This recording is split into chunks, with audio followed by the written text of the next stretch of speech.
Hello everyone, welcome to Indian trader. So दोस्तों, 2-3 दिन से मैं ऑलरेडी वीडियो नहीं बना रहा था, तो उसके लिए आई एम सॉरी। तो आज हम डिस्कस करेंगे हमारा जो अगला पार्ट है, हमारा जो ट्रेनिंग प्रोग्राम है उसके बारे में हम डिस्कस करेंगे। तो हमने पोजीशन साइजिंग के जो कॉन्सेप्ट था उसके बारे में डिस्कस किया था। तो ये जो सारे कॉन्सेप्ट था इसके बारे में जो डिस्कशन था ऑलरेडी हो चुका है। तो आज हम डिस्कस करेंगे success ratio, risk reward ratio, patience, execution, ये सारे चीज़ डिस्कस करेंगे।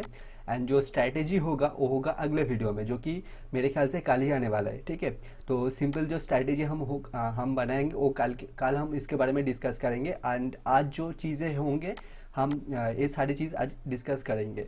एंड ये जो सारी चीज़ हम डिस्कस करेंगे ये हम प्रॉपर चार्ट के ऊपर देखेंगे। आज ही एक ट्रेड बना था, तो लाइव मार्केट में मैंने ऑलरेडी एक ट्रेड किया था, इंटरडे में था ट्रेड, तो उसको एज एन एग्जांपल हम देखेंगे। एंड कुछ चीज़ें मैं आपको यहाँ पर बताऊंगा जो आपको जानने की ज़रूरत होगी। ठीक है, तो चलिए देखते हैं सक्सेस रेशियो। तो सक्सेस रेशियो बोलने से पहले मुझे आपको ये बताना ज़्यादा ज़रूरत है कि रिस्क टू रिवार्ड क्या होता है। ठीक है, तो रिस्क टू रिवार्ड की अगर बात करें तो रिस्क टू रिवार्ड जैसे कि बोला जाता है, तो मान लो आप कोई भी स्टॉक पे, मान लो कि ये एम एफ एस एल का चार्ट है। तो एम एफ एस एल तो आज गैप अप ओपन हुआ था, आप सभी लोगों को मालूम था। तो मान लो कि एम एफ एस एल ने आपने ट्रेड किया था, आपने हर एक स्टॉक में जो रिस्क लिया था वो है 10 रुपये का। ठीक है, आपने मान लीजिए कि 1 रुपये एक स्टॉक खरीदा था जहाँ पर आपने 10 रुपये रिस्क लिया था। तो अगर आप कहीं पर कुछ रिस्क ले रहे हो कुछ रिटर्न जनरेट करने के लिए, तो वहाँ पर तो आपका एक इनिशियली एक टारगेट तो रहेगा कि मैं अगर 10 रुपये रिस्क ले रही हूँ, इसके बदले में मुझे कितना रुपये मिनिमम में एक्सपेक्ट कर रही हूँ मार्केट से, या फिर कोई भी बिजनेस हो आपका, वहाँ से आप कितना परसेंट एक्सपेक्ट कर रहे हो। ठीक है, तो ट्रेडिंग में जो एक सिंपल जो एक सिस्टम होता है जो कि लोग मान के चलना, जो कि बिल्कुल नॉर्मल है, वही नॉर्मली लोग 1:2 एक रिस्क टू रिवार्ड फॉलो करते हो। ये बहुत ही बेसिक है। ठीक है, 1:2 मिनिमम लेके लोग चलते हैं, ये होना भी चाहिए, ये बिल्कुल बेसिक है। 1:2 बहुत ही नॉर्मल होता है। ठीक है, अगर आप मान लो कि अगर आप 10 रुपये रिस्क ले रहे हो तो वहाँ पर आप 20 रुपये प्रॉफिट एक्सपेक्ट करते हो, तो इसको बोलते हैं रिस्क टू रिवार्ड। 1 रुपये हमारा रिस्क है एंड 2 रुपये हमारा रिवार्ड है। ठीक है, तो इसको सिंपल वे में बोलते हैं रिस्क टू रिवार्ड, जो कि बिल्कुल ज़रूरत है एक ट्रेडिंग में। ठीक है, ट्रेडिंग में तो ये बिल्कुल ही आपको बिल्कुल ही इसको फॉलो करना चाहिए। रिस्क मैनेजमेंट एंड आपका रिस्क टू रिवार्ड, ये सबसे बड़ी चीज़ है ट्रेडिंग में। ठीक है, ये आप मान के चलिए। तो हम लाइव मार्केट में आज जो ट्रेड बना था वहाँ पर हम देख लेंगे ये क्या चीज़ है एक्चुअल में। तो मैंने आपको ऑलरेडी हमारा जो रिस्क मैनेजमेंट है, पोजीशन साइजिंग है, उसके बारे में तो मैं आपको बता दिया हूँ। अगर आपने ऑलरेडी वीडियो नहीं देखे होंगे तो वीडियो को प्लीज़ देखिए, मेरे चैनल पे जाइए, वहाँ पर आपको देखने को मिल जाएंगे। ठीक है, तो चलिए इसको आप कैसे प्ले कर सकते हैं अब देख लेते हैं। तो दोस्तों, यहाँ पर एग्जीक्यूशन, जो पेशेंस, वो सभी के बारे में मैं आपको साथ डिस्कस करूँगा। तो एम एफ एस एल आज एक गैप अप ओपन हुआ था डेट। ठीक है, तो एम एफ एस एल मेरे रडार पे सबसे पहले तो नहीं था, लेकिन 10 बजे के अराउंड मेरे एक दोस्त ने मुझे फ़ोन करके बताया कि एम एफ एस एल को देख, बहुत अच्छा मूव कर रहा है। ठीक है, तो वो एम एफ एस एल को ये जो ब्रेकआउट लेवल है, इस ब्रेकआउट लेवल पे ही पकड़ लिया था एंड वो करीबन इस लेवल पे एग्जिट हो चुका था। ठीक है, वो 945 950 के अराउंड ओपन एग्जिट हो चुका था। एंड उसके बाद वो मुझे फ़ोन किया था एंड मुझे बोला कि देख M F S L is fired. Okay, तो मैं तब उसको देखा। एंड दोस्तों, नॉर्मली मैं ब्रेकआउट में एंट्री तो लेता हूँ, लेकिन मैं ये ढूंढने की कोशिश करता हूँ कि वहाँ पर एक पुल बैक आ रहा है कि नहीं। ठीक है, मैं एक रिटेस्ट एरिया पर नॉर्मली मैं एंट्री करती हूँ, क्योंकि वहाँ पर मेरा जो रिस्क है बहुत ही कम हो जाता है एंड मुझे रिस्क टू रिवार्ड जो है वो बहुत ही फेवरेबल मिल जाता है। ठीक है ना, समझते हैं। देखो, ये ट्रेड को एग्जीक्यूशन करने की मेन जो हमारा सिस्टम है उसको देखो। यहाँ पर बहुत सारे लोग बोलेंगे कि ये ओपन इजिकल टू लो है। देखो, open equal to low, open equal to high, ये जो कॉन्सेप्ट है बहुत सारे लोग यूज़ करते हैं, लेकिन मैं नॉर्मली इसको नहीं देखता हूँ। ठीक है, तो इसको भूल जाइए। सबसे पहली बात, ये तो गैप अप ओपन हुआ है ना। गैप अप तब ओपन तभी स्टॉक होता है जब उस पर कोई भी न्यूज़ आता है, कोई इवेंट होता है, कोई भी एक स्टॉक में अगर कुछ न्यूज़ वगैरह होता है, तभी स्टॉक गैप अप या फिर गैप डाउन होता है। इसके पीछे जो रीज़न है मेनली यही होता है। ठीक है, तो यहाँ पर क्या होता है, बहुत सारे लोग इसको बाय या फिर सेल करने के लिए आते हैं। एंड जैसा कि ये गैप अप ओपन हुआ है तो ये ऑलरेडी बहुत ज़्यादा मूव हो चुका होता है एंड ये निफ्टी का जो टॉप 10 गेनर्स है उसमें शामिल हो जाता है, तो बहुत सारे लोगों के रडार में ये आ जाता है। ठीक है, तो इंटरडे में अगर आप काम कर रहे हो तो सबसे पहले आपको देखना पड़ता है कि जो स्टॉक पे आप काम करते हो तो उसमें वोलेटिलिटी कैसा है। अगर स्टॉक मूव ही नहीं करेगा तो वहाँ पर आपको प्रॉफिट नहीं मिलेगा। ठीक है, लेकिन उसके बाद जो बात आती है वो होता है कि सॉरी उसके बाद जो बात आते हैं वो है सपोर्ट एंड रेजिस्टेंस। आपको सपोर्ट एंड रेजिस्टेंस आइडेंटिफाई करना पड़ता है। देन आप उसके बाद आपका जो सिस्टम है उस सिस्टम के अकॉर्डिंग आप ट्रेड ले सकते हो। तो यहाँ पर 611 का आसपास एक इसका रेजिस्टेंस था, जो कि यहाँ पर बहुत ही अच्छे खासा ब्रेकआउट हुआ था। तो मैंने तो ब्रेकआउट में एंट्री नहीं लिया था, इनफैक्ट मुझे ये मालूम ही नहीं था, तो मेरे फ्रेंड ने ये बोला था, तो इसलिए मैंने इसको देखा। नाउ हमारा जो कॉन्सेप्ट है उस पर बात करते हैं। तो सबसे पहले देख लेते हैं risk reward and proper entry exit. ना प्रॉपर एंट्री एग्जिट के बारे में बात करेंगे, धीरे धीरे ये सारी चीज़ कवर हो जाएगा, ठीक है ना। मैं यहाँ पर देख रहा था कि ये जो सपोर्ट रेजिस्टेंस है ये इसको ब्रेक करने के बाद जो इसका पहला जो टारगेट था 629.5, ये एक्चुअल में 630 का अराउंड आ रहा था, लेकिन मैं 50 पैसा बाफर लेके चल रहा था, ठीक है। तो बाफर क्या है ये बाद में एक वीडियो में बताऊंगा। तो ये इस टारगेट को देने से पहले ही मैं चाहता था कि ये जो इसका जो रेजिस्टेंस था जो कि आप सपोर्ट बन चुका है वो इसको टेस्ट करे, ठीक है। नाउ यहाँ पर आप देखेंगे तो ये इसका जो सपोर्ट रेजिस्टेंस था जो कि सपोर्ट बन चुका है, ये इसको टेस्ट किया है, ठीक है। टेस्ट करने के बाद ये जो कैंडल है 11 ओ क्लॉक का जो कैंडल है, मैंने ठीक इस कैंडल के ऊपर ही मैंने 617.20 पे बाई किया था एंड 614.10 पे मेरा स्टॉप लॉस था, ठीक है। तो मैं यहाँ पर अगर मार्क कर दे दूँ तो मेरा ठीक इस लेवल पे मेरा एंट्री था, ओके। नाउ एंड मेरा जो टारगेट था वो 629.50 टारगेट था, जो सेकंड टारगेट था वो 645 में था। तो मेरा जो फ्रेंड था उसको मैंने बोला था कि तो आप तुम 645 के लिए वेट कर सकते हो, लेकिन यहाँ पर एक प्रॉब्लम था। उसका प्रॉब्लम यही था क्योंकि देखो ये जो स्टॉक यहाँ पर जब ये ट्रेड कर रहा था ऑलरेडी ये सर्किट पे था, ठीक है। 11% के अराउंड यहाँ पर ऑलरेडी मूव दे चुका था एंड इसका जो नेक्स्ट जो सर्किट था वो 631.5 के अराउंड था। तो यहाँ पर अगर मैं इस टारगेट को दे के यहाँ पर बैठ जाता तो यहाँ पर शायद मैं फंस जा सकता था, ठीक है। एंड इसके नीचे जो इसका रेजिस्टेंस था वो करीबन 629.5 के अराउंड आ रहा था। तो इस कैंडल के ऊपर मैंने बाई किया था, इसके लो पर मैंने सेल किया था। तो यहाँ पर जो रिस्क टू रिवार्ड तो बहुत ही फेवरेबल था, ये करीबन 1:4 पॉइंट समथिंग मुझे मिला। तो यहाँ पर आप देख सकते हो जो रिस्क टू रिवार्ड है 1.4 के समथिंग मिला था। नाउ यहाँ पर हम बात करेंगे रिस्क टू रिवार्ड कैसे कैलकुलेट हुआ है। नाउ देखो ये करीबन 1:4.0 थी। तो यहाँ पर जो रिस्क था कितना था, मैंने क्या बोला था, ये जो कैंडल है इसके ऊपर हम बाई करेंगे। तो इसका जो हाई था 617। तो यहाँ पर कैलकुलेट ओपन कर लेते हैं। तो हमारा जो एंट्री था मैंने आपको बोला 617.20 पे मैंने एंट्री किया था, 617.20 एंट्री किया था, माइनस जो इसका स्टॉप लॉस आ रहा था 614.2, ठीक है, 614.2 ना 3 रुपये हमारा स्टॉप लॉस आ रहा था, ठीक है। तो हर एक स्टॉक अगर हम बाई करते हैं तो वहाँ पर हमारा जो रिस्क पर स्टॉक था वो था 3 रुपये। ना आप मान लेते हैं कि आप 5000 रुपये यहाँ पर रिस्क ले रहे हो, ठीक है। तो 5000 आपका रिस्क है, तो वहाँ पर आप 3 से डिवाइड कर दोगे, क्योंकि आपका जो क्वांटिटी पोजीशन साइजिंग जो अब मैंने आपको बोला था उसको कैलकुलेट करने के लिए आपका जो रिस्क है उसके नीचे उसको आपको रिस्क पर ट्रेड के हिसाब से डिवाइड करना पड़ता है, ठीक है। तो आपका जो क्वांटिटी आ जाएगा वो करीबन 1666 क्वांटिटी आ जाएगा। तो मैं यहाँ पर 1670 क्वांटिटी मान के चल रही हूँ, ठीक है। ये आपका क्वांटिटी साइज होगा अगर आप 5000 रिस्क ले रहे हो तो, ठीक है। नाउ यहाँ पर आपने 3 रुपये रिस्क लिया था, आपका क्वांटिटी साइज भी आपका मिल चुका है, यहाँ पर आपको टारगेट भी मिल चुका है। और आपको क्या चाहिए, आपको प्रॉपर एंट्री चाहिए, प्रॉपर एग्जिट पॉइंट चाहिए एंड प्रॉपर स्टॉप लॉस चाहिए। इसके अलावा आपको कुछ चाहिए नहीं है आपके सिस्टम के अकॉर्डिंग, ठीक है। नहीं तो आप क्या होगा, यहाँ पर आप बाई किए, ये थोड़ा ऊपर जाएगा, वहाँ से थोड़ा गिरेगा, आप प्रॉफिट बुक करके निकल जाओगे, क्योंकि आपके पास कोई भी टारगेट नहीं है ना, आपके पास कोई भी प्लान नहीं है। तो वहाँ पर आप कंफ्यूज हो जाओगे, ठीक है। बहुत सारे लोग आपको बताएंगे कि थोड़ा थोड़ा करके बना, आपको थोड़ा थोड़ा कम मालूम चलेगा। मान लीजिए कि ये यहाँ से डायरेक्ट बैक आता है, तो यहाँ से डायरेक्ट थोड़ा सा अगर बैक ये पुल बैक लेता है तो यहाँ पर आप एग्जिट कर दोगे। उसके बाद अगर ये मूव करता है तो वो मूवमेंट आप पकड़ नहीं पाओगे ना। तो वहाँ पर आप थोड़ा थोड़ा करके कैसे बनाओगे। कोई ऐसा भी बोलेगा किसी दिन मार्केट आपको बड़ा दे जाएगा, लेकिन आप बड़ा कब पकड़ पाओगे। अगर ये यहाँ से थोड़ा सा पुल बैक होता है तो यहाँ पर ही तो आप एग्जिट कर दोगे। अगर ये फर्दर यहाँ पर भी मूव कर देता है तो आप उसको पकड़ नहीं पाओगे ना, क्योंकि आपके अंदर वो पेशेंस ही नहीं होगा। तो यहाँ पर हमारा जो पॉइंट आता है वो है पेशेंस। तो यहाँ पर आप एक चीज़ देखिए, ये जो कैंडल है 11 ओ क्लॉक, मैंने 11 ओ क्लॉक तक वेट किया, उसके बाद मैंने यहाँ पर प्रॉपर मुझे सिग्नल मिला तो यहाँ पर मैंने एंट्री किया है, ठीक है, तो तभी जाके मुझे रिस्क टू रिवर्स मिला, एक ही कैंडल में अचीव हो चुका है, 2 कैंडल में, ठीक है। तो ये माल फर्क नहीं पड़ता कि एक कैंडल में हुआ, 2 कैंडल में हुआ, टारगेट अचीव हुआ नहीं हुआ, ये सारे चीज़ मैटर नहीं करता।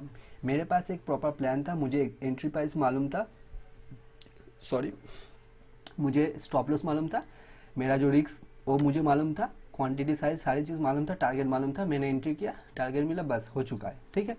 तो यहाँ पर आपका जो रिस्क रिवर्स जो चीज़ था वो आपको मालूम पड़ चुका है, ठीक है। नाउ यहाँ पर एक चीज़ देखो, आपका रिस्क टू रिवर्स मालूम पड़ गया, आपका जो पेशेंस, हाँ यहाँ पर जो चीज़ है पेशेंस।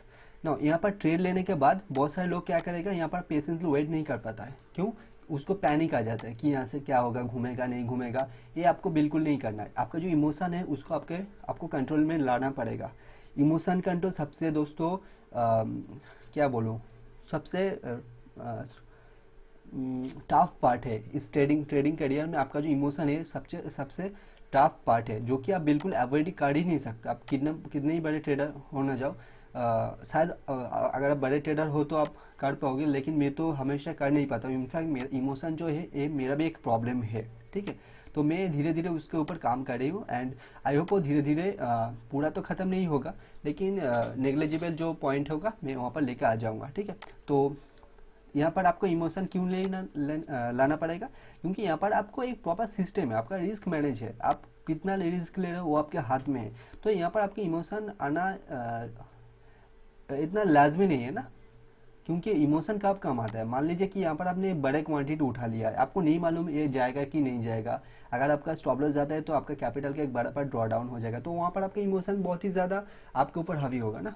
तो इसके ऊपर ही आपको काम करना पड़ेगा। तो इमोशन को आपको कंट्रोल में लाना पड़ेगा, ये आपका काम है। एंड तो जो रिस्क टू रिवार्ड वाला पार्ट है वो तो कंप्लीट हो चुका है ना। प्रॉपर एंट्री एग्जिट, हाँ, और एक चीज़ है प्रॉपर एंट्री के लिए भी आपको वेट करना पड़ेगा। देखिए एक चीज़ समझिए, हर रोज़ आपको ट्रेड नहीं मिलेगा, आप बिलीव नहीं करोगे, मुझे इंट्राडे मंथली 4 से 5 ट्रेड मिलता है, एंड नॉर्मली पोजिशनल ट्रेड भी 6 से 7 ही मिलता है। लेकिन मुझे जब भी प्रॉफिट ट्रेड मिलता है, अगर मैं बहुत कम ट्रेड भी करता हूँ तो वहाँ पर मुझे अगर 50-50 भी मिलता है तो बहुत अच्छे प्रॉफिट मुझे हो जाता है, जो कि हम डिस्कस करेंगे, जो कि है सक्सेस रेशियो। हाँ, सक्सेस रेशियो। ना मान लेते हैं दोस्तों कि इस तरीके से आपको क्या बोलूँ, आप 10 ट्रेड लेते हो महीने में, ठीक है, 10 ट्रेड आप लेते हो, ठीक है, समझो चीज़ों को। यहाँ पर जो रिस्क टू रिवार्ड है 1:4 है, मैं 1:4 नहीं, मैं 1:3 पकड़ के चल, मैं 1:2 पकड़ के चल रही हूँ, ठीक है। नाउ आपका जो सिस्टम है, कोई भी आपका सिस्टम है, आप वहाँ पर 1:2 पे काम कर रहे हो, ओके। नाउ मान लेते कि आप 50% टाइम आप राइट हो। मान लीजिए कि इस तरीके से आप ट्रेड लेते हो, आप 50% टाइम आप राइट होते हो, तो 5 बार आप राइट होते हो, 5 बार आप रॉन्ग होते हो 10 ट्रेड में। ना अगर आप 5 ट्रेड में राइट होते हो तो वहाँ पर आप कमाते कितने हो, 5 × 2 10 कमाते हो। एंड जब अभी लूज करते हो वहाँ पर आप कितना गवाते हो, 5। तो ओवरऑल आपका कितना हाथ में आता है, 5, ठीक है। 5 ये जो है ये नंबर्स है, ठीक है, ये सिंपल नंबर्स है। इसको आप जब भी आपका जो रिस्क है उसके साथ मल्टीप्लाई कर दोगे वो हो जाएगा आपका प्रॉफिट। मान लीजिए कि आप 100 रुपीज़ पर ट्रेड रिस्क ले रहे हो तो वहाँ पर आपका प्रॉफिट हो जाएगा 500। मान लीजिए कि आप 50,000 रिस्क ले रहे हो पर ट्रेड, तो हो जाएगा 2.5 लाख। इसके इस तरीके से कैलकुलेट होगा। एंड ब्रोकरेज वगैरह जो होगा वो मान लीजिए एक यहाँ से माइनस हो जाएगा, 1 या फिर 2, लेकिन तब भी आप प्रॉफिटेबल होंगे, ठीक है। ऐसा नहीं है कि आप प्रॉफिटेबल नहीं होंगे। रिस्क टू रिवार्ड दोस्तों, इसको आपको पकड़ के चलना ही होगा। Money management, risk to reward and simple strategy with patience and good mindset, ये सारी चीज़ मिला के आपको ट्रेड करना पड़ेगा, ठीक है। बहुत ही सिंपल चीज़ है, लेकिन सिंपल करने में बहुत ही टफ है, ठीक है। बोलने में जितना आसान लग रहा है इतना आसान है नहीं, आपको ये सारी चीज़ करना पड़ेगा, ठीक है। नाउ एक मिसकंसेप्शन है लोगों के अंदर में। नाउ आपको बहुत सारे वीडियोज़ यूट्यूब में देखने को मिल जाएंगे कि how I made 20,000 today, how I made 10 lakhs today, how I made 6 lakhs today, how I made 10,000 today, how I made वगैरह वगैरह, 1000 चीज़ आपको देखने को मिल जाएंगे, जो कि दोस्तों बिल्कुल बेकार से चीज़ है। क्यों, आप खुद समझिए। देखिए जो आपका प्रॉफिट है, ठीक है, प्रॉफिट मान लीजिए कि आपका 10,000 का प्रॉफिट है, ठीक है। प्रॉफिट को आप जब भी इस नंबर से आप बोलते हो ना, ये बहुत ही एक सुनने में खराब आता है। क्यों खराब आता है, देखो, अगर 10,000 रुपये बनाने के लिए आप 10,000 रिक्स ले रहे हो या फिर 20,000 रिक्स ले रहे हो, उसके बाद आप बोल रहे हो कि हाउ आई मेड 10,000 टुडे, तो कोई मैटर नहीं करता है। ठीक है, आपको ये बोलना चाहिए, सॉरी, कि मेरा जो रिक्स टू हाउ आई अर्न 1:4 रिक्स to reward, how I made 1:7 रिक्स to reward, how I made 1:10 रिक्स टू रिवार्ड। इस तरीके के भी बहुत सारे ट्रेडर है जो यूट्यूब में ये डालते हैं, हाउ आई मेड 1:समथिंग 1:समथिंग, ये जो है रिवार्ड है। आपको ये फॉलो फोकस करना है, क्योंकि रिस्क के जगह मान लीजिए कोई बंदा 10,000 ले रहा है, हो कोई बंदा 1 लाख, सॉरी क्या हो रहा है, ओके, कोई बंदा 1 लाख ले रहे हो, कोई बंदा 2 लाख ले रहे हो, कोई बंदा 10 लाख की रिस्क ले रहे हो। तो मान लो कोई बंदा 10 लाख पर ट्रेड रिस्क ले रहा है एंड वहाँ पर 1:7 मिलता है, तो वहाँ पर वो 70 लाख पर ट्रेड कमाते हैं। तो वो क्या बोलेगा, how I made 70 lakhs in A trade. ये तो ऐसा ये होता ही नहीं है दोस्तों। आपको सिर्फ ये ध्यान में देना पड़ेगा कि उसका रिस्क टू रिवार्ड कितना है। ठीक है, आप जब भी कोई कहीं पर कुछ देखते हो हाउ आई मेड इतना अमाउंट टुडे, उसको सिंपल आप उसको स्किप कर दीजिए। अगर वहाँ पर आपको ये देखने को मिलता हाउ आई मेड 1:समथिंग टुडे 1:, उसको आप देखिए, वहाँ पर आपको कुछ वैल्यू मिलेगा। ठीक है, क्योंकि आप खुद ही समझिए ना, यहाँ पर आप रिस्क ले रहे हो 10,000 एंड आप बना रहे हो यहाँ पर 8,000, तो यहाँ पर क्या है, अगर आपका एक ट्रेड भी दो ट्रेड चलता है एंड दो ट्रेड में अगर आप गलत होते हो फिर भी तो आप नेगेटिव में ही जाते हो ना। ऐसे थोड़ी ट्रेड होता है। बहुत सारे लोग यहाँ पर बोलेंगे सक्सेस, हाँ यहाँ पर एक चीज़ है सक्सेस रेशियो, जो कि मैंने आपको समझाया 1:2 जो रिस्क टू रिवार्ड उसके बारे में। ठीक है, बहुत सारे लोग बोले मेरा 90% सक्सेस रेशियो है। ठीक है, 90% सक्सेस रेशियो है, लेकिन आपका रिस्क टू रिवार्ड कितना है? 90% सक्सेस रेशियो में अगर आप 1:1 पे काम करेंगे तो भी आप प्रॉफिटेबल होंगे, लेकिन कोई बंदा अगर ₹1 रिस्क ले रहे 1:6 पे काम कर रहा है, आप सारे महीने काम कर रहे हैं 1:90 रिस्क टू रिवार्ड पे, अगर ये बंदा 1:60 पे भी काम करेगा आपसे ज़्यादा पैसा बना लेगा ये। आप वो तो समझिए, विथ लेस रिस्क। आपको रिस्क को ध्यान में रखना पड़ेगा, उसके ऊपर आपका जो रिवार्ड है उसको ज़्यादा रखना पड़ेगा। ये आपको खुद पे काम करना पड़ेगा, कोई आपका सिस्टम ये डेवलप करना पड़ेगा, कोई आपका जो भी आपका सेटअप है उसको आप ऐसे तैयार कीजिए कि आपको एक ज़्यादा रिस्क टू रिवार्ड वाला ट्रेड ही मिले। तो ज़्यादा रिस्क टू रिवार्ड वाला ट्रेड आपको तभी मिलेगा, देखो टारगेट किसी को मालूम नहीं होता। अगर ये ट्रेड डायरेक्ट यहाँ से यहाँ चला जाता, मेरा तो इनिशियल टारगेट यही था। ठीक है, अगर यहाँ से चला जाता तो मैं यहाँ पर देखता, मैं थोड़ी यहाँ पर बुक करता, लेकिन मेरा इनिशियल एक टारगेट था। और जब भी और एक चीज़ समझिए, स्टॉक कभी भी ये जो मान लीजिए कि एक रेजिस्टेंस है, स्टॉक ऐसे जाके ऐसे बहुत ही कम आता है। स्टॉक हमेशा ऐसे जाके ऐसे आता है, एम पैटर्न बना के स्टॉक गिरता है, एंड स्टॉक जब सपोर्ट पे जाता है डब्ल्यू बना के जाता है। ये प्योर प्राइस एक्शन है। बहुत सारे यूट्यूबर है प्राइस एक्शन बहुत ही अच्छे से समझा है, आप देख सकते हो। ठीक है, तो मैं अगर इस लेवल पे इसको ना निकालता, अगर ये यहाँ से चला जाता तो यहाँ से इस लेवल पे जाके इसको तोड़ के चला जाता है, एन पैटर्न बनाता हायर हाइज।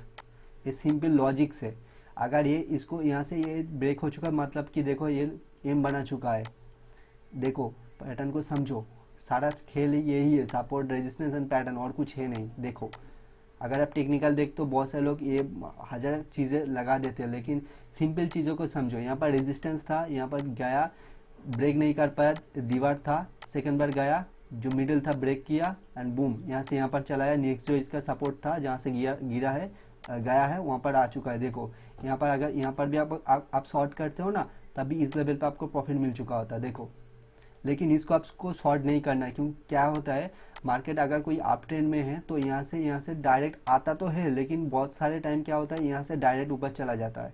तो आपको ट्रेंड के अगेंस्ट नहीं जाना है, लेकिन यहाँ से अगर आपको बहुत एक्सपीरियंस होता है, अगर आपका जो स्टॉक है उसको पहचान लेते हो, तो यहाँ पर भी आप पैसा बनाओगे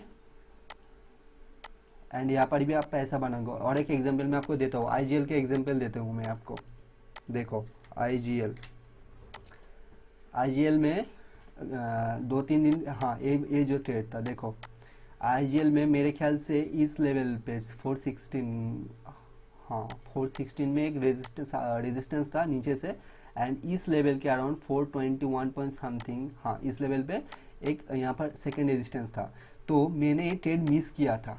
ठीक है, इस लेवल पे बाई था, ये इसका सपोर्ट रेजिस्टेंस था जो कि ब्रेक करके ऊपर गया था, यहाँ पर बाई करके यहाँ पर मेरा टारगेट था, फर्स्ट टारगेट। ठीक है, तो मैं आपको क्या बोला हूँ कि कोई भी सपोर्ट हो या सॉरी कोई अगर रेजिस्टेंस वहाँ से गिरना हो स्टॉक को, तो यहाँ से जाके ऐसा आता है। तो देखो यहाँ से स्टॉक ऐसे करके ये जो नेकलाइन है इसको जब भी तोड़ा है सीधा फॉल आया है, स्टॉक ऐसे ही मूव करता है। ठीक है, इसको ट्रेंड बोला ये होता, देखो इसका जो ट्रेंड है नॉर्मली समझो चीज़ों को।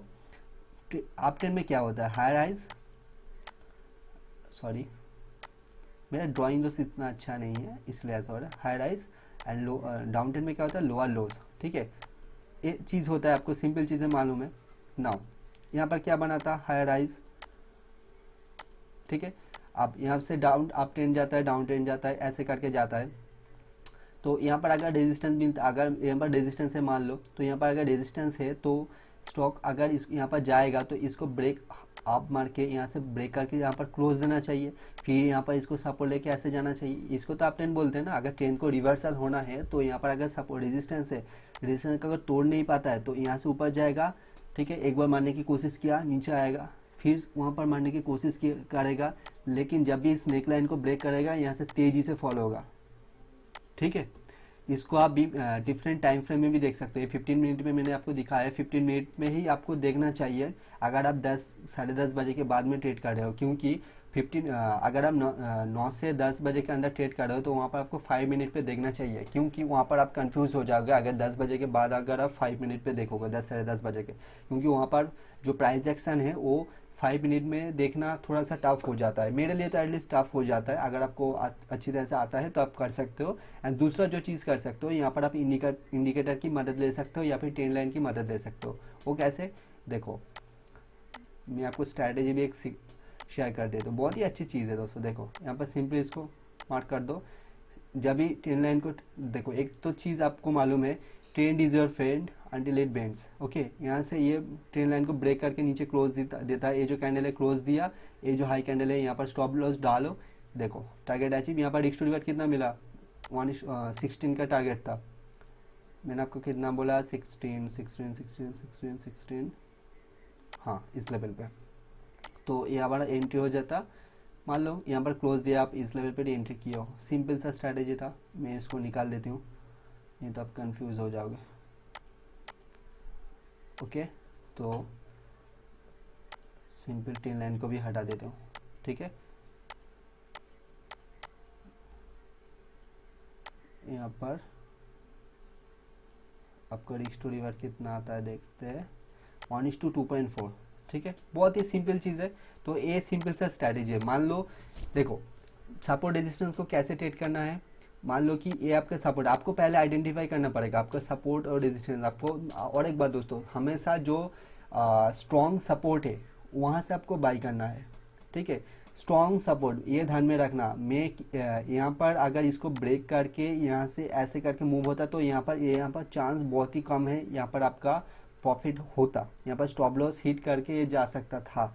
ठीक है, लेकिन यहाँ से आप बाई करते हो। यहाँ पर मैंने इसलिए बाई किया था कि यहाँ पर ये स्ट्रॉन्ग सपोर्ट है। आप देखना यहाँ पर आज के दिन भी देखो, यहाँ पर भी जो सपोर्ट था उसको रेस्पेक्ट दिया है मार्केट ने। देखना यहाँ से जो हमारा जो यहाँ पर जो ग्रीन कैंडल बना है ये कुछ इस तरीके से बिहेव करेगा। एक सेकेंड दोस्तों, हाँ ये कुछ इस तरीके से बिहेव करके यहाँ पर एक सपोर्ट बनाया है। ठीक है, ये जो सपोर्ट है इस सपोर्ट तक आएगा स्टॉक। आप देख लेना, आप इसको अगर ट्रैक करते हो तो आपको देखना, आप देख सकते हो कि अगर ये इसको आप ये जो रेजिस्टेंस था, जो सपोर्ट था, इसको आप ये रेजिस्टेंस की तरह एक्ट करेगा, यहाँ से गिरने की कोशिश करेगा। ठीक है, तो ये सब बात की बात है। हमारा जो मेन टॉपिक था वो मैंने आपको समझाने की कोशिश किया था, एंड यही था। एंड इसके अलावा कुछ और है नहीं। ठीक है, नाउ यहाँ पर जो ग्लेनमार्क, पीवीआर, एमएफएसएल, और एक बात दोस्तों, पीवीआर तो मैंने आपको ऑलरेडी पोजिशनल ट्रेड के लिए दिया था, जो कि टारगेट बहुत ही पहले अचीव हो चुका था। जो कि ये जो कैंडल सॉरी यहाँ पर जो हाँ इस लेवल के अराउंड मैंने बोला था, यहाँ पर आपका टारगेट था। लेकिन दोस्तों यहाँ पर और एक टारगेट हमको मिल सकता है जो कि 1450 के अराउंड है। तो मैं आज इस ट्रेड को देख रहा था लेकिन मुझे एंट्री नहीं मिला था। मैं 1331 के ऊपर ही बाई करना चाहूँगा इसको। एंड ये ट्रेड आज एक्टिव नहीं हुआ है, कल में मेरे रैडर पे रहेगा जो कि 1450 के लिए मैं प्ले करूँगा। एंड ये पोजिशनल ट्रेडिंग के लिए है, मेरे ख्याल से अगर ये एक्टिव होता है तो ये 2-3 दिन में इसको दे देना चाहिए। एंड मैंने इसको इसलिए प्ले किया था, ये जो कैंडल था मैंने इसके हाई पर ही इसको बाई करने की कोशिश किया था, सॉरी 1431 में मैं बाई करने की कोशिश किया था एंड 1410 का मेरा स्टॉप लॉस था। इस तरीके से मैं कुछ इसको प्ले करना चाहता था, ठीक है। तो आज तो एक्टिव नहीं हुआ है, अगर एक्टिव होता है तो मुझे करीबन 1:4-5 का रिस्क टू रिवार्ड यहाँ पर मुझे एक्सपेक्टेड है, that's why I play in this stock, okay. But मुझे इसको ये ट्रेड नहीं मिला है, ठीक है। एंड इसके अलावा MFSL भी मेरे रैडर पे आ चुका है, तो MFSL का जो टारगेट था वो तो आए नहीं, जो कि 645 के अराउंड है, जो कि मेरे ख्याल से 2-3 दिन में आना चाहिए अगर वो जो सपोर्ट है उसको रिस्पेक्ट करता है मार्केट। एंड दूसरा जो स्टॉक है वो है ग्लेनमार्क को भी मैं एक बड़े से टारगेट के लिए जो कि 549 550 इनिशियल जो टारगेट है उसके लिए प्ले करूँगा, लेकिन अभी एक्टिव नहीं हुआ है। इसके अलावा IOC है और बहुत सारे स्टॉक है। एंड जो मेरा फायर्स का जो टर्मिनल है जहाँ पर मैं इंट्राडे करती हूँ, देखिए दोस्तों यहाँ पर ज़्यादा फंड नहीं है, यहाँ पर 1 लाख का ही फंड है, ठीक है। तो यहाँ पर ज़्यादा फंड है नहीं, एंड फायर्स में मैं इंट्राडे करती हूँ बेसिकली। तो फायर्स का जो चार्ट है वो ओपन नहीं हो रहा है अच्छी तरह से, दैट्स वाई मैं ज़ीरोदा का जो चार्ट है वो यूज़ करने की कोशिश, हाँ यहाँ पर देखो इंडिकेटर्स वगैरह कुछ है, तो यहाँ पर मैं ट्रेड एग्जीक्यूट किया था। यहाँ पर बहुत सारा लैंड ड्रॉ भी है एंड ये जो सारे स्टॉक है, हाँ और एक स्टॉक था जो कि LIC हाउसिंग फाइनेंस था। देखिए दोस्तों LIC हाउसिंग फाइनेंस का एक मैं ट्रेड आपके साथ शेयर कर रही हूँ। तो देखो बहुत सारे, एक बहुत ही अच्छे खासा एक पैटर्न बनाया है यहाँ पर, देखो जो 297 है ये इसका मंथली एक ब्रेकआउट था, मैं इसको हटा देती हूँ। LIC हाउसिंग फाइनेंस एक बहुत बड़े मूवमेंट के लिए तैयार हो रहा है, ठीक है। पहला जो टारगेट होगा कुछ इस लेवल के अराउंड होगा। LIC हाउसिंग फाइनेंस में यहाँ पर अगर इस वॉल्यूम को ओपन कर देता हूँ, देखो बहुत ही अच्छे खासे वॉल्यूम से 297 को ब्रेक किया है। अगर यहाँ पर ये सस्टेन करके ऊपर जाता है, ठीक है, मेरे ख्याल से अगर ये जो लेवल है यहाँ पर थोड़ी दिन सस्टेन करके अगर ये हाई को ब्रेक करता है तो 646 ये इजीली आ सकता है। ये दोस्तों पोजिशनल ट्रेड है, शॉर्ट टर्म इन्वेस्टमेंट भी आप बोल सकते हो, क्योंकि टारगेट बहुत ही बड़ा है 299, मतलब कि 300 से 164 लगभग 50% से ऊपर भी आपको टारगेट मिल सकता है। मेरे ख्याल से ये टारगेट अचीव होना चाहिए, ठीक है। तो मैं तो इसको डेफिनेटली प्ले करूँगा और इसका जो रिज़ल्ट है मेरे ख्याल से बहुत ही अच्छे खासे रिज़ल्ट अनाउंसमेंट हुआ है। मैं तो रिज़ल्ट को नहीं देखता हूँ, मैं अगर कोई स्टॉक रिजल्ट में आता है तो ऑलरेडी मेरे रडार पे आ चुका है होता है, क्योंकि मैं बेसिकली रिजल्ट वाले जो स्टॉक है उसमें ट्रेड करती हूँ, ठीक है। एंड इसके अलावा बहुत सारे स्टॉक है मेरे रडार पे। टाटा पावर मेरे रडार पे है। टाटा पावर देखो, टाटा पावर का जो डेली कैंडल था तो इस लेवल पे मैं इसको बाई करने की कोशिश किया था, लेकिन यहाँ से बाई हुआ नहीं है, इसके नीचे आ चुका है स्टॉक। तो ये अब जो नेक्स्ट जो मेरा व्यू रहेगा वो इसके ऊपर सस्टेन होना चाहिए, देन मैं सोचूंगा इसको बाई करेंगे कि नहीं करेंगे। लेकिन मेरे रेडर में जो अच्छे खासे जो स्टॉक्स है वो है MFSL, PVR, ग्लेनमार्क, IOC इतना खास तो नहीं है, लेकिन IOC भी मेरे रेडर पे है। इसके अलावा बंधन बैंक है, बंधन बैंक तो शॉर्टिंग साइड पे है। BPCL है, लेकिन BPCL को मैंने आपको बोला था कि आप एग्जिट कर सकते हो। बंधन बैंक का जो टारगेट है वो करीबन 260 के अराउंड है, वो अभी भी ओपन है। And that's it guys. तो आई होप आपको वीडियो पसंद आया होगा। और एक बात दोस्तों, ये जो सारे वीडियो मैं बना रही हूँ ये सिर्फ और सिर्फ एजुकेशनल कंटेंट के लिए है, ये मेरा डिस्क्लेमर है। एंड आप कोई भी अगर इन्वेस्टमेंट कर रहे हो तो आपका जो फिनेंशियल एडवाइज़र है आप उसके साथ सलाह ले सकते हो। तो पहले ये डिस्क्लेमर मैं आपको दे देना चाहती हूँ, ठीक है। तो ये मुझे पहले देना चाहिए था, लेकिन इट्स ओके, मैं वीडियो के एंड में दे रही हूँ, इट्स फाइन। तो और एंड जो अगला जो वीडियो है जो कि स्ट्रैटेजी है, जो कि बिल्कुल ही सही, मैंने बिल्कुल सिंपल होने वाला है, वो मैं कल बनाने की कोशिश करूँगा। एंड मैं हर दिन कोशिश करूँगा कि आपके साथ 4 स्टॉक जो नेक्स्ट दिन आप लोग ट्रेड कर सकते हो, तो उसको कैसे आप इंटरडे में सिलेक्ट कर सकते हो, मैं आपके साथ वो एनालिसिस भी करूँगा, ठीक है। तो दैट्स इट गाइस, मिलते हैं अगले वीडियो में। एंड और कमेंट में आप कुछ अगर आपको कुछ कहना है, अगर आपके माइंड में कुछ भी अगर डाउट है तो आप पूछ सकते हो, मैं एक आंसर देने की कोशिश करूँगा। एंड अगर आप चाहते हो कि मैं कुछ पोजिशनल ट्रेडिंग के आइडियाज़ आपके साथ शेयर करूँ या फिर इंटरडे ट्रेडिंग कॉल्स के आइडियाज़, ठीक है, तो आप कमेंट में पूछ सकते हो, ठीक है। तो सिर्फ और सिर्फ वो एजुकेशनल पर्पज़ के लिए होगा। अगर आप टेट नहीं भी लेते हो तो मेरे ख्याल से आपको सिर्फ और सिर्फ देखना चाहिए कि उसके पीछे एनालिसिस क्या है। एंड आपका माइंडसेट मेरे ख्याल से उससे वो जो उस चीज़ से अच्छा हो सकता है। ठीक है, तो चलिए मिलते हैं अगले वीडियो में। And have a good day.